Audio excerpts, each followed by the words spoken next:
Covid രോഗബാധ ഇതേവരെയുള്ളതിൽ ഏറ്റവും ഉയർന്ന കണക്ക് കഴിഞ്ഞ വെള്ളിയാഴ്ചയാണ്.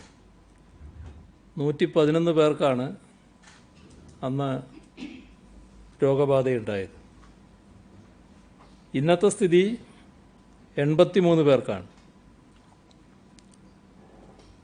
അതേസമയം ഇന്ന് 62 പേർ രോഗമുക്തി നേടിയിട്ടുണ്ട്. ഒരു മരണമുണ്ടായി. കണ്ണൂർ ജില്ലയിലെ ഇരിട്ടി സ്വദേശി PK മുഹമ്മദാണ് മരണമടഞ്ഞത്. അദ്ദേഹത്തിന് ഗുരുതരമായ കരൾ രോഗം ബാധിച്ചിരുന്നു. ഇന്നലെയാണ് കോവിഡ് ബാധ സ്ഥിരീകരിച്ചത്. അദ്ദേഹത്തിൻ്റെ നിര്യാണത്തിൽ അനുശോചനം രേഖപ്പെടുന്നു. ഇന്ന് രോഗം ബാധിച്ചവരിൽ 27 പേർ വിദേശത്തു നിന്ന് വന്നവരാണ്. മറ്റ് സംസ്ഥാനങ്ങളിൽ നിന്ന് 37 പേർ. സമ്പർക്കം 14 പേർ. 5 ആരോഗ്യ പ്രവർത്തകരുണ്ട്. തൃശ്ശൂരിൽ സമ്പർക്കം മൂലം രോഗം ബാധിച്ചവരിൽ 4 പേര് കോർപ്പറേഷനിലെ ശുചീകരണ തൊഴിലാളികളാണ്. 4 പേര് വെയർഹൗസിൽ ഹെഡ് ലോഡിംഗ് തൊഴിലാളികളുമാണ്. ഇന്ന് മറ്റ് സംസ്ഥാനങ്ങളിൽ നിന്ന് വന്ന രോഗബാധ സ്ഥിരീകരിച്ചവർ മഹാരാഷ്ട്ര 20, ഡൽഹി 7,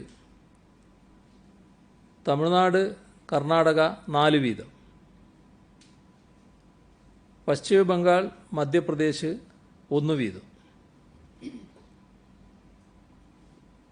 നെഗറ്റീവായവർ ജില്ല തിരിച്ച് തിരുവനന്തപുരം 16, കൊല്ലം 2, എറണാകുളം 6, തൃശ്ശൂർ 7, പാലക്കാട് 13, മലപ്പുറം 2, കോഴിക്കോട് 3, കണ്ണൂർ 8, കാസർഗോഡ് 5. പോസിറ്റീവായവരുടെ ജില്ല തിരിച്ചുള്ള കണക്ക് തൃശ്ശൂർ 25, പാലക്കാട് 13, മലപ്പുറം 10, കാസർഗോഡ് 10, കൊല്ലം 8, കണ്ണൂർ 7, പത്തനംതിട്ട 5, എറണാകുളം 2, കോട്ടയം 2, കോഴിക്കോട് 1. ഇന്ന് 5044 സാമ്പിളുകളാണ് പരിശോധിച്ചത്. ഇതുവരെ 2244 പേർക്കാണ് സംസ്ഥാനത്ത് രോഗം സ്ഥിരീകരിച്ചത്. അതിൽ 1258 പേർ ഇപ്പോൾ ചികിത്സയിലുണ്ട്. 2,18,949 പേരാണ് ഇപ്പോൾ നിരീക്ഷണത്തിലുള്ളത്. അതിൽ 1922 പേരാണ് ആശുപത്രികളിൽ. ഇന്ന് മാത്രം 231 പേരെ ആശുപത്രിയിൽ പ്രവേശിപ്പിച്ചു. ഇതുവരെ 1,03,757 സാമ്പിളുകളാണ് പരിശോധനയ്ക്ക് അയച്ചത്. 2,873 സാമ്പിളുകളുടെ പരിശോധനാ ഫലം വരാനുണ്ട്. ഇതുവരെ സെന്റിനൽ സർവൈലൻസിൻ്റെ ഭാഗമായി മുൻഗണനാ വിഭാഗത്തിൽപ്പെട്ട 27,118 സാമ്പിളുകളാണ് ശേഖരിച്ചത്. അതിൽ 25,757 നെഗറ്റീവായിട്ടുണ്ട്. സംസ്ഥാനത്തെ ഹോട്ട്സ്പോട്ടുകളുടെ എണ്ണം 133. ഇന്ന് പാലക്കാട് 2 ഹോട്ട്സ്പോട്ടുകൾ കൂടി വന്നിട്ടുണ്ട്. 35 ഹോട്ട്സ്പോട്ടുകൾ ഒഴിവായി. ഈ വൈറസ് വിദഗ്ധന്മാരെല്ലാം ചൂണ്ടിക്കാണിക്കുന്നത് പെട്ടെന്നൊന്നും ഇല്ലാതാകാൻ പോകുന്നില്ല എന്നാണ്. രോഗവ്യാപനത്തിൻ്റെ തീവ്രത എപ്പോൾ കുറയുമെന്നും പറയാൻ കഴിയില്ല. ഈ ഘട്ടത്തിൽ സംസ്ഥാനത്തേക്ക് എത്തിപ്പെട്ടവർ 2,19,492 പേര് എത്തിയിട്ടുണ്ട്. അതിൽ വിദേശ രാജ്യങ്ങളിൽ നിന്ന് വന്നത് 17.71%, 38,871 പേർ.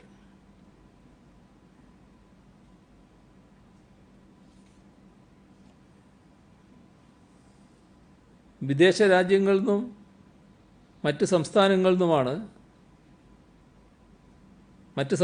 നിന്ന് വന്നവരെ എടുത്താൽ 82.29%.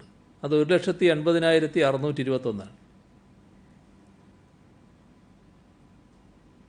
മറ്റ് സംസ്ഥാനങ്ങളിൽ നിന്നുള്ളവരിൽ 63.63% റെഡ് സോണുകളിൽ നിന്ന് വരുന്നവരാണ്. വീടുകളിൽ നിരീക്ഷണത്തിലുള്ളവർക്ക്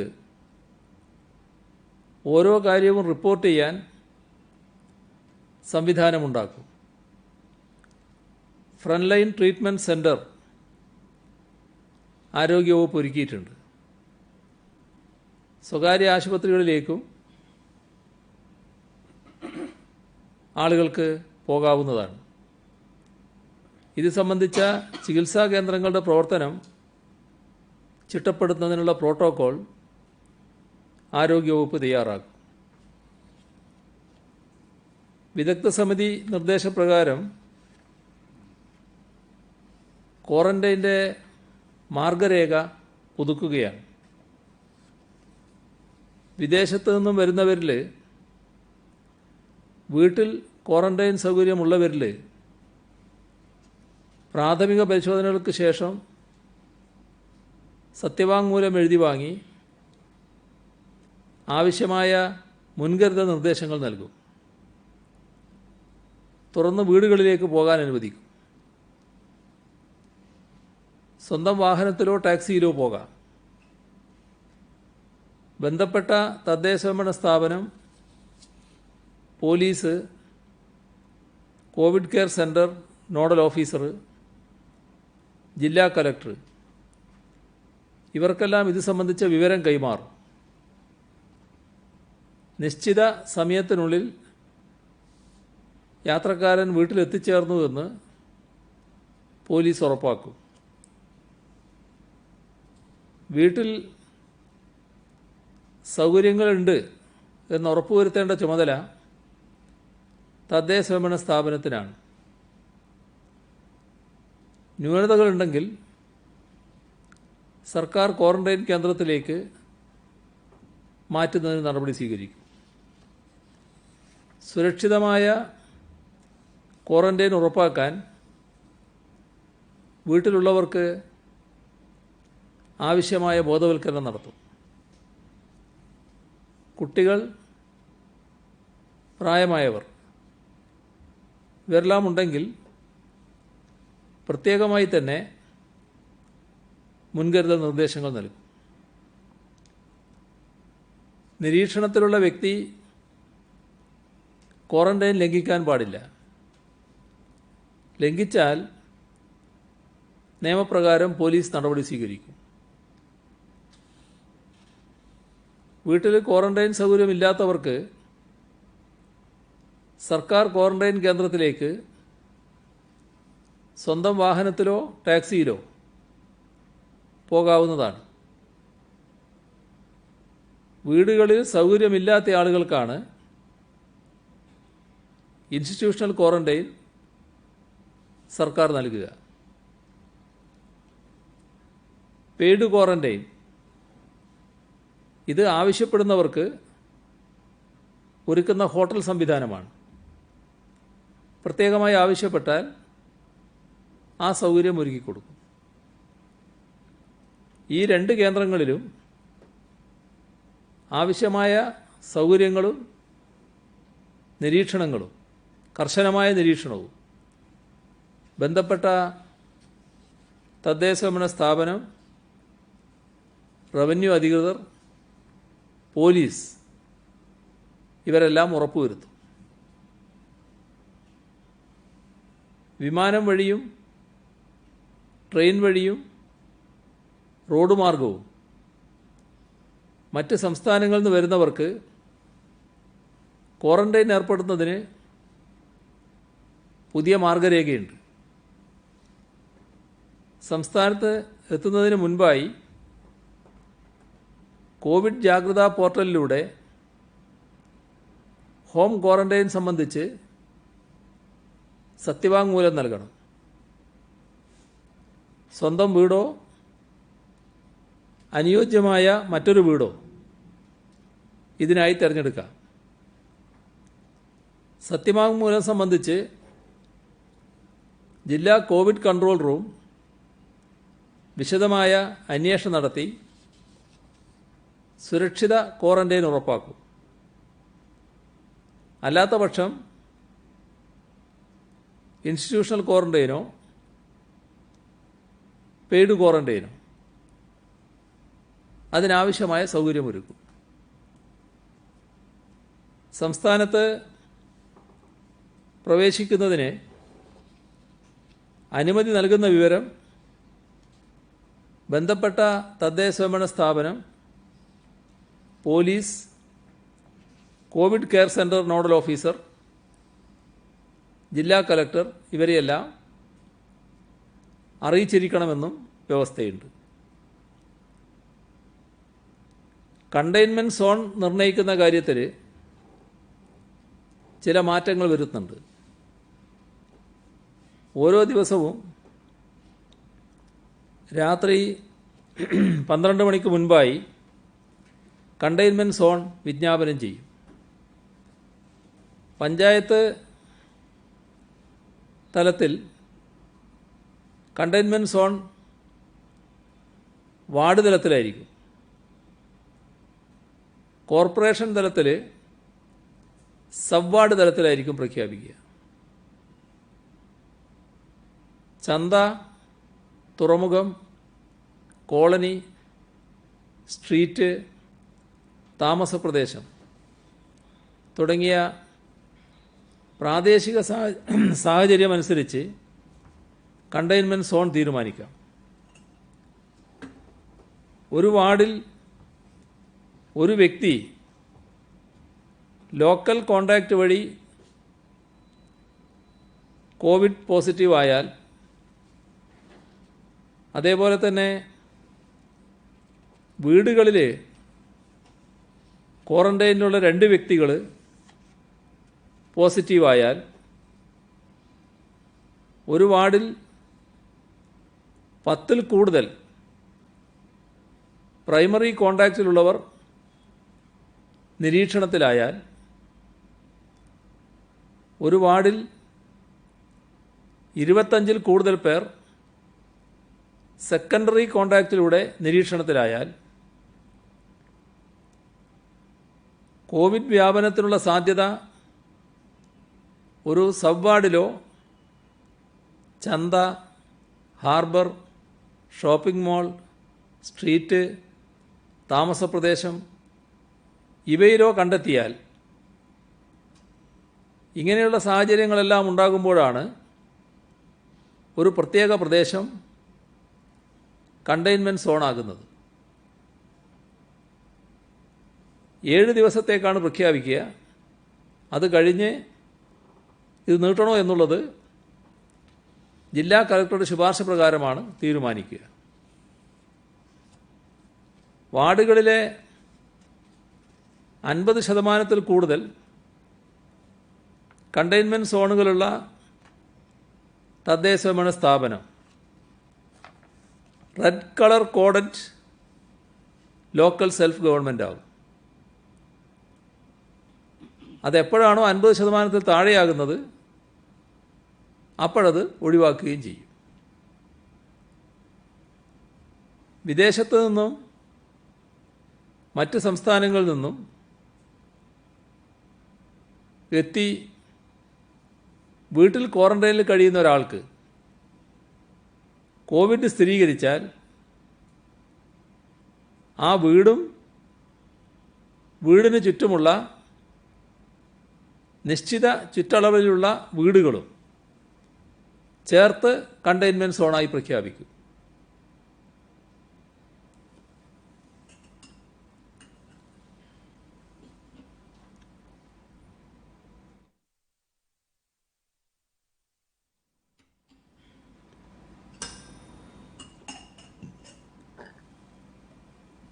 ദീർഘദൂര ട്രെയിനുകൾ ഇപ്പോൾ ഓടുന്നുണ്ടല്ലോ. ആ ട്രെയിനുകളിൽ വരുന്നവർ വന്നിറങ്ങി ഒരു സ്റ്റേഷനിൽ അങ്ങനെ കുറച്ച് നേരം തങ്ങുക, എന്നിട്ട് മറ്റൊരു ട്രെയിനിൽ കയറി യാത്ര ചെയ്യുക. അങ്ങനെ ഈ പരിശോധകരുടെ കണ്ണു വെട്ടിക്കുന്ന ഒരു സംവിധാനം വരുന്നുണ്ട്. കഴിഞ്ഞ ദിവസം എറണാകുളത്ത് നിന്ന് കൊല്ലത്ത് വന്നിറങ്ങിയ ആളുകളെ ഇത്തരത്തിൽ പോലീസ് കണ്ടെത്തി. അവർ ദീർഘദൂര ട്രെയിനിൽ വന്നവരാണ്. പക്ഷേ അതല്ലാത്ത മട്ടിൽ മറ്റൊരു ട്രെയിനിൽ എറണാകുളത്ത് ഇറങ്ങി എറണാകുളത്ത് നിന്ന് വേറൊരു ട്രെയിനിൽ കയറി കൊല്ലത്ത് വന്ന് ഇറങ്ങുകയാണ് ചെയ്തത്. ഇത് അത്തരം ആളുകൾ മനസ്സിലാക്കേണ്ടത് ഇത്തരം നടപടികൾ സൃഷ്ടിക്കുന്ന ആഘാതം വളരെ വലുതാണ്. അവർ തോൽപ്പിക്കുന്നത് പരിശോധനാ സംവിധാനത്തെയല്ല, സ്വന്തം സഹോദരങ്ങളെ തന്നെയാണ്. അതിലാർക്കെങ്കിലും രോഗബാധയുണ്ടെങ്കിൽ സമൂഹത്തിന് അതിന് വലിയ വിലയാണ് കൊടുക്കേണ്ടി വരുന്നത്. അപ്പം അത്തരത്തിലുള്ള നടപടികൾ ഒരു തരത്തിലും സ്വീകരിക്കരുത് എന്നാണ് പൊതുവെ അഭ്യർത്ഥിക്കാനുള്ളത്. അതേപോലെ തന്നെ വേറൊരു കാര്യമുണ്ടായത്, പത്തനംതിട്ട ജില്ലയിൽ ഹൃദ്രോഗ ആശുപത്രിയിലെത്തിയ വനിത ബാംഗ്ലൂരിൽ നിന്ന് വന്നതാണ്. പക്ഷേ ബാംഗ്ലൂരിൽ നിന്ന് വന്നതാണ് എന്ന കാര്യം അവർ മറച്ചുവെച്ചു. ആൻജിയോപ്ലാസ്റ്റിക്ക് ശേഷം അവർ മരണമടഞ്ഞു. അതിനുശേഷമാണ് യാത്രയുടെയും മറ്റും വിവരം ആശുപത്രി അധികൃതർ അറിയുന്നത്. അതോടെ ആശുപത്രി ഒന്നടങ്കം പ്രതിസന്ധിയിലാവുകയാണ്. 2 ദിവസം എടുത്തു ഇവർ കോവിഡ് നെഗറ്റീവാണ് എന്ന് സ്ഥിരീകരിക്കുന്നത്. അപ്പോൾ മാത്രമാണ് ആശ്വാസമായത്. ഉന്നത വിദ്യാഭ്യാസമുള്ള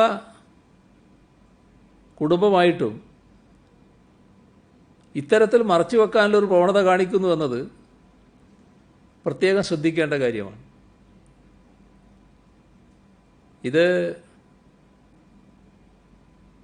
നമ്മുടെ സമൂഹത്തിൻ്റെ പൊതുവായ കരുതലിൻ്റെ ഭാഗമാണ് ഈ വിവരങ്ങളെല്ലാം അറിയുക എന്നുള്ളത്. അതനുസരിച്ച് ആരോഗ്യ പ്രവർത്തകർക്ക് ആവശ്യമായ സുരക്ഷാ ക്രമീകരണങ്ങൾ ഒരുക്കാൻ പറ്റും. ഇവിടെ ചിലർ ഹെൽത്ത് ഇൻസ്പെക്ടറുടെ നമ്പർ പോലും സേവ് ചെയ്യാൻ തയ്യാറാകുന്നില്ല എന്ന് പറയുന്നുണ്ട്. അതേസമയം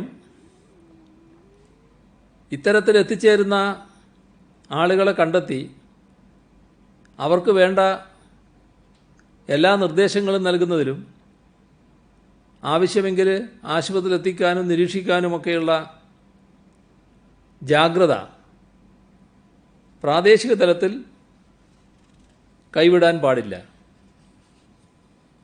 അതാണ് ഈ രോഗവ്യാപനം തടയാനുള്ള ഏറ്റവും പ്രധാനപ്പെട്ട ഉപാധി എന്നത് നാം മറന്നുപോകരുത്. ഇപ്പം നമ്മുടെ അതിഥി തൊഴിലാളികളിൽ 2.5 ലക്ഷം പേര് ഇതുവരെ പോയിട്ടുണ്ട്. ആസാമിലേക്കുള്ള കുറച്ച് ആളുകളാണ് ഇനി പോകാൻ താല്പര്യമെടുക്കുന്നത്. മറ്റുള്ളവർ, ഇവിടെയുള്ളവർ കൂടുതൽ പേരും പെട്ടെന്ന് പോകാൻ താല്പര്യമുള്ളവരല്ല. എന്നാൽ അതേസമയം കുറച്ചാളുകൾ തിരിച്ച് കേരളത്തിലേക്ക് വരാൻ തുടങ്ങുന്നുമുണ്ട്. അങ്ങനെ വരുന്നവരെ ഉടനെ ജോലിയിൽ പ്രവേശിപ്പിക്കാനാവില്ല. ആവശ്യമായ സുരക്ഷാ ക്രമീകരണങ്ങളോടെ ക്വാറന്റൈൻ ചെയ്യണം. അതിനുശേഷം മാത്രമേ തൊഴിലിന് പോകാൻ അനുവദിക്കാനാവൂ.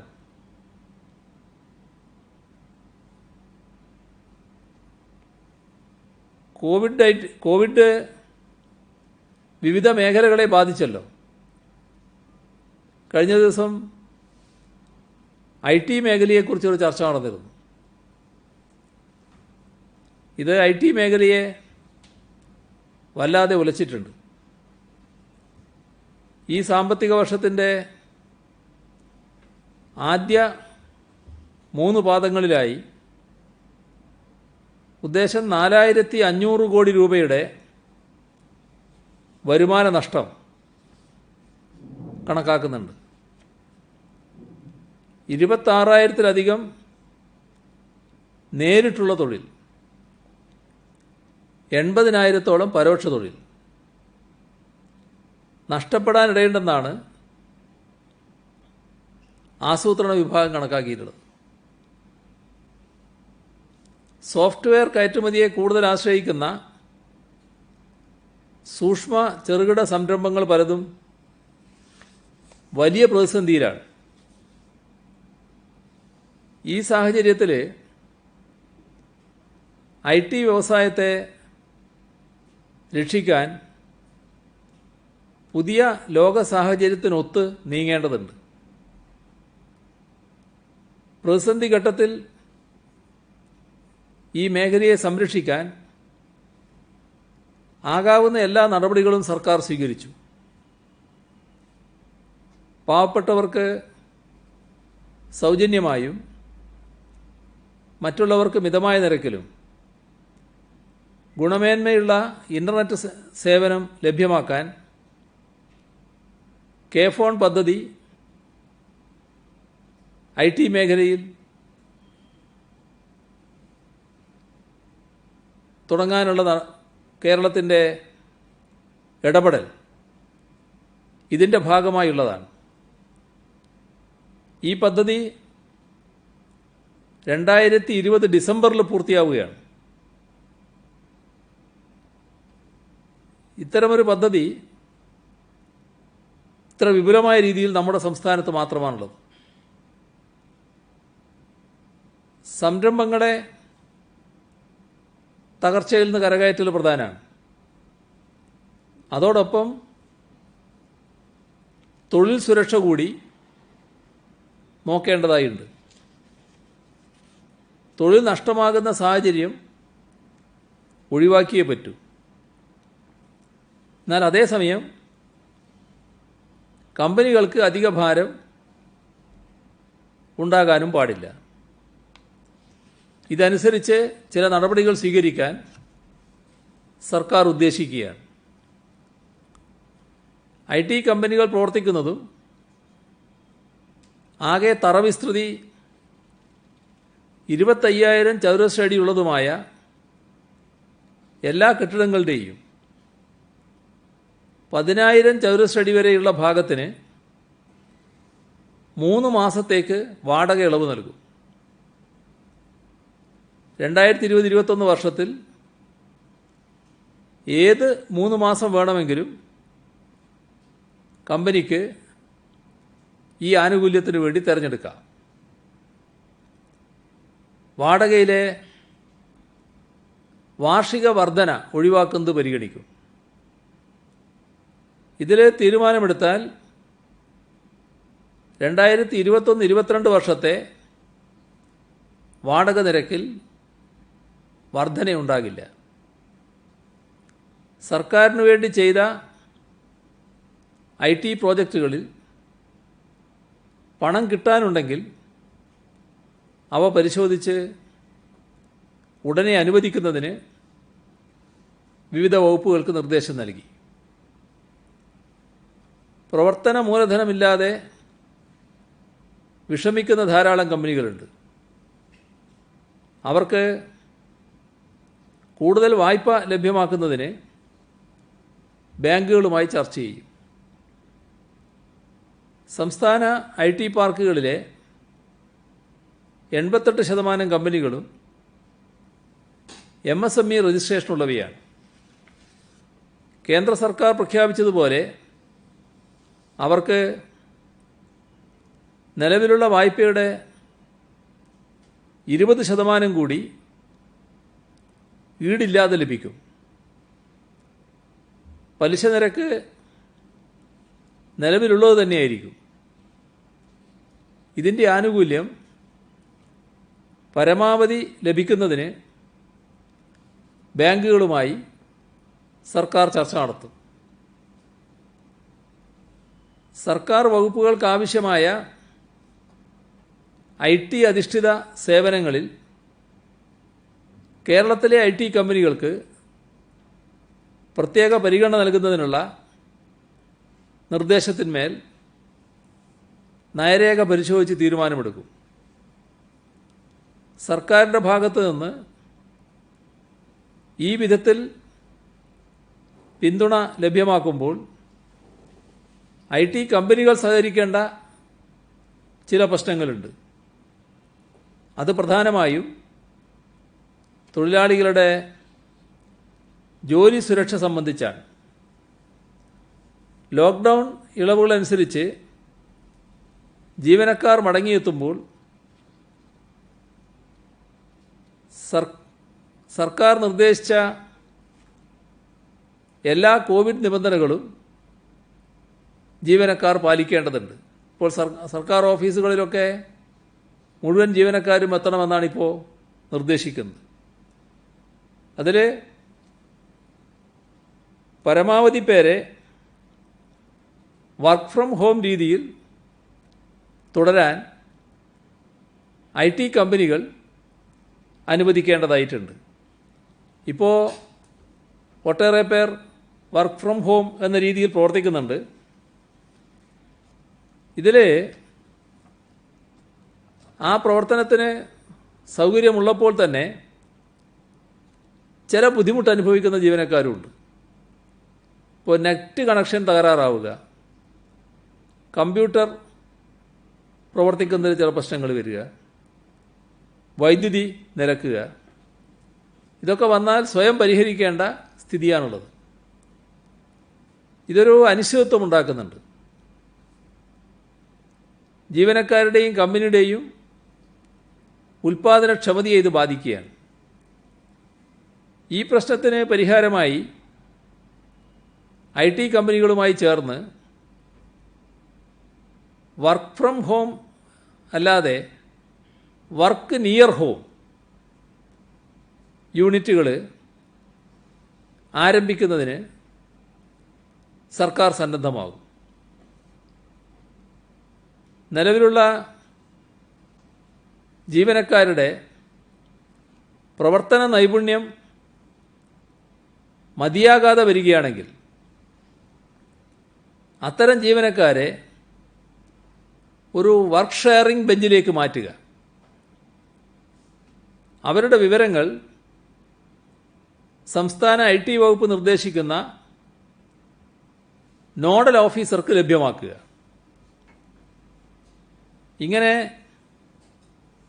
വർക്ക് ഷെയറിംഗ് ബെഞ്ചിലേക്ക് മാറുന്നവർക്ക് സർക്കാർ നടത്തുന്ന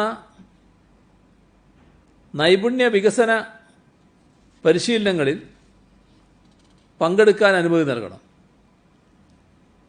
ഉചിതമായ ശേഷി ആർജിക്കുന്ന മുറക്ക് അവരെ പുതിയ പ്രോജക്റ്റുകളിൽ ഉൾപ്പെടുത്തണം. വർക്ക് ഷെയറിംഗ് ബെഞ്ചിലുള്ളവരുടെ സേവനം മറ്റ് കമ്പനികൾക്കോ സർക്കാർ വകുപ്പുകൾക്കോ ഉപയോഗിക്കാൻ അനുമതി നൽകണം. അത്തരം പ്രവർത്തികൾക്ക് ലഭിക്കുന്ന പ്രതിഫലം ഈ ജീവനക്കാരുടെ ശമ്പളം നൽകുന്നതിന് വിനിയോഗിക്കുന്നതിന് പരിഗണിക്കണം. വർക്ക് ഷെയറിംഗ് ബെഞ്ചിലേക്ക് മാറ്റപ്പെടുന്ന ജീവനക്കാരെ മുഴുവൻ പുതിയ പ്രോജക്റ്റുകളിൽ നിയമിച്ച ശേഷമേ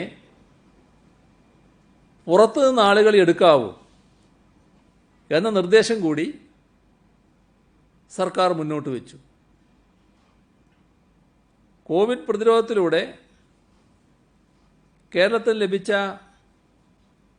ലോകശ്രദ്ധ IT ഉൾപ്പെടെയുള്ള മേഖലകളിൽ പുതിയ അവസരങ്ങൾ പ്രയോജനപ്പെടുത്തുന്നതിന് സഹായകമാണെന്ന് ചർച്ചയിൽ പങ്കെടുത്തവർ അഭിപ്രായപ്പെട്ടു. ഏത് മേഖലയിലായാലും കോവിഡിന് ശേഷം കേരളത്തിന് പുതിയ അവസരങ്ങൾ കൈവരും. സാങ്കേതിക വിദ്യ അടിസ്ഥാനമായുള്ള വ്യവസായങ്ങൾക്കാണ് ഇനി വലിയ സാധ്യതയുള്ളത്.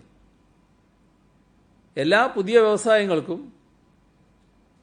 ഇൻഫർമേഷൻ ടെക്നോളജിയുടെ പുറന്തോട് ആവശ്യമായി വരുമെന്നത് ഈ മേഖലയിൽ ഒരുപാട് അവസരങ്ങൾ സൃഷ്ടിക്കും. ആരോഗ്യപരിപാലനം, വിദ്യാഭ്യാസം, IT, മാനുഫാക്ചറിംഗ് തുടങ്ങിയ മേഖലകളിലാണ് കേരളത്തിന് വലിയ സാധ്യതകളുള്ളതായി വ്യവസായികളും ഈ രംഗത്തെ വിദഗ്ധരും കാണുന്നത്. ഇത് പ്രയോജനപ്പെടുത്തുന്നതിനുള്ള നടപടികൾ കേരളം ഇപ്പോൾ തന്നെ തുടങ്ങിക്കഴിഞ്ഞു. CII, ഫിക്കി മുതലായ വ്യവസായ സംഘടനകളുമായി നേരത്തെ തന്നെ സർക്കാർ ചർച്ച നടത്തിയിരുന്നു. വിദേശ നിക്ഷേപം ആകർഷിക്കുന്നതിന് വിദേശ കമ്പനികളുടെയും വ്യവസായ സംഘടനകളുടെയും പ്രതിനിധികൾ ഉൾക്കൊള്ളുന്ന കമ്മിറ്റി രൂപീകരിച്ച് പ്രവർത്തനം തുടങ്ങിയിരിക്കുകയാണ്. വിദ്യാഭ്യാസത്തിൻ്റെ കാര്യത്തിൽ കേരളത്തിലെ കുട്ടികൾക്ക് ഇവിടെ തന്നെ ഉന്നത നിലവാരമുള്ള വിദ്യാഭ്യാസത്തിന് അവസരമുണ്ടാകണം. അതേപോലെ തന്നെ വിദേശത്തുള്ളവരെ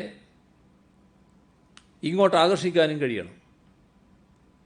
ഈ ലക്ഷ്യം മുൻനിർത്തി ഉന്നത വിദ്യാഭ്യാസ രംഗം പുനഃസംഘടിപ്പിക്കാൻ സർക്കാർ ആലോചിക്കുകയാണ്.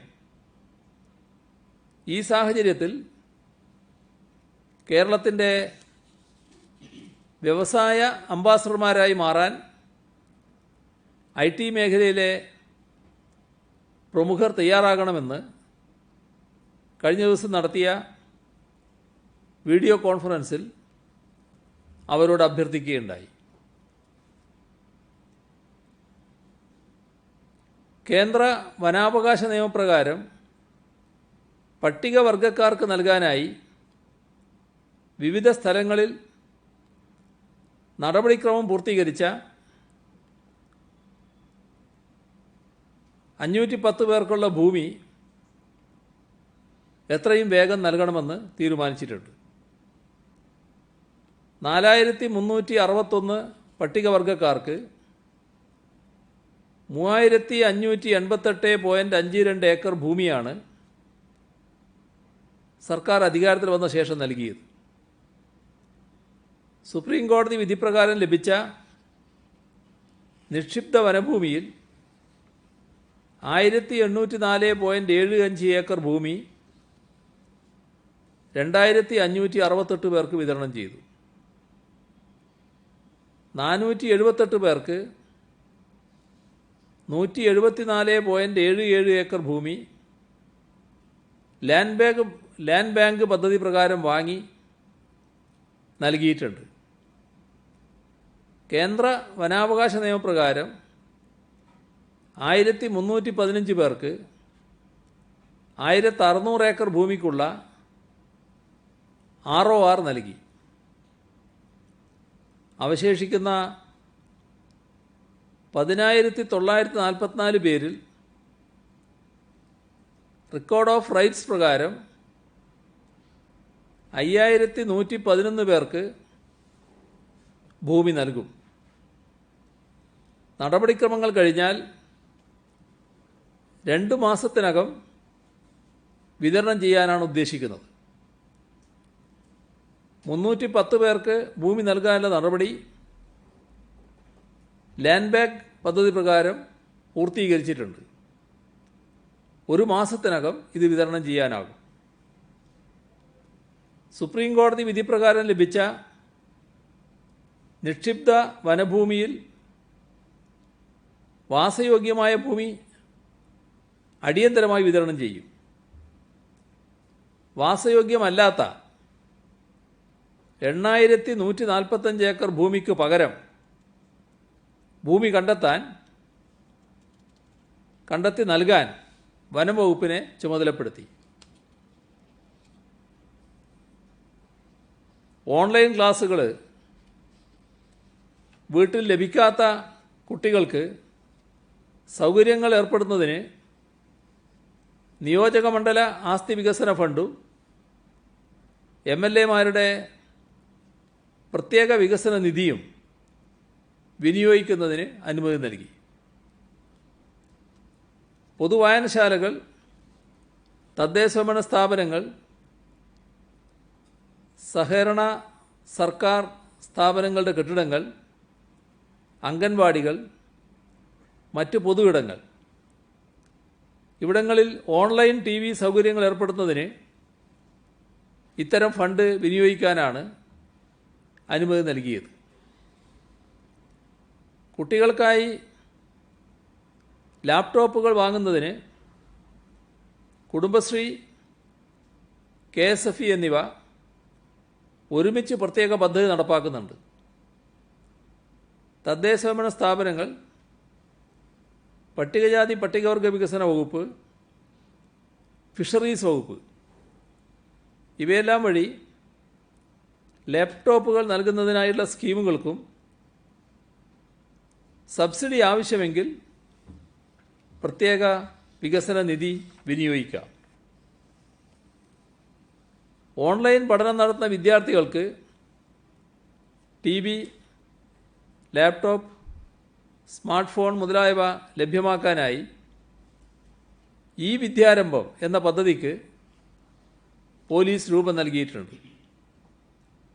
ഓൺലൈൻ പഠനോപകരണങ്ങൾ ട്രൈബൽ മേഖലയിലെ കുട്ടികൾക്ക് ലഭ്യമാക്കുന്നതിനാണ് പോലീസ് പ്രഥമ പരിഗണന നൽകുന്നത്. പദ്ധതിയുടെ ആദ്യപടിയായി പൊടിയകാല, കല്ലമ്പാറ ട്രൈബൽ സെറ്റിൽമെൻറ്റ് കോളനികളിലെ കുട്ടികൾക്ക് TVയും ഡിജിറ്റൽ പഠനോപകരണങ്ങളും നൽകി. കോവിഡ് പാക്കേജിൽ പ്രഖ്യാപിച്ച കുടുംബശ്രീ വഴിയുള്ള വായ്പാ പദ്ധതിയായ CM സഹായ ഹസ്തത്തിൽ